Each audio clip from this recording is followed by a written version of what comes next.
కీర్తనల గ్రంథము 40వ కీర్తన 2వ వచనం.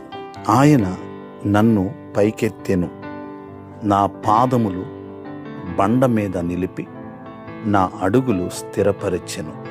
ప్రియులారా, దేవుని వాగ్దాన వాక్యము.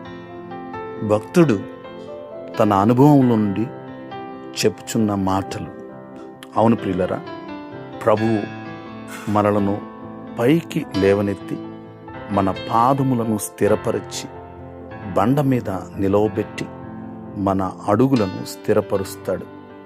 ఈరోజు కూడా ఆయన యొక్క శక్తివంతమైన హస్తము చేత మీ జీవితంలో, మనందరి జీవితంలో ప్రభు అద్భుతములను జరిగిస్తాడని నమ్ముచున్నాను.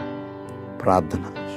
సకల ఆశీర్వాదములకు కారణభూతుడా మా దేవా, మీకు వందనాలు, స్తోత్రాలు.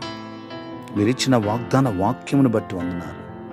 భక్తుని యొక్క అనుభవంలో మీరు చేసిన మేళ్ళకై వందనాలు. తనను లేవనెత్తినందుకు వందనాలు.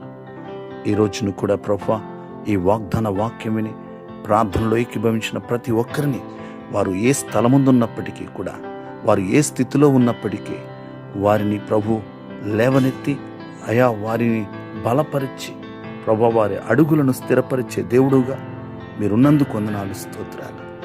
ఈ దినమంతా మీ సన్నిధి తోడుగా ఉంచండి, మీ హస్తము తోడుగా ఉంచండి, మీ కృపాక్షము దయచేయండి. మీకు వందనాలు, స్తోత్రాలు చెల్లిస్తూ యేసయ్య నామములో ప్రార్థిస్తున్నాము తండ్రి. ఆమేన్.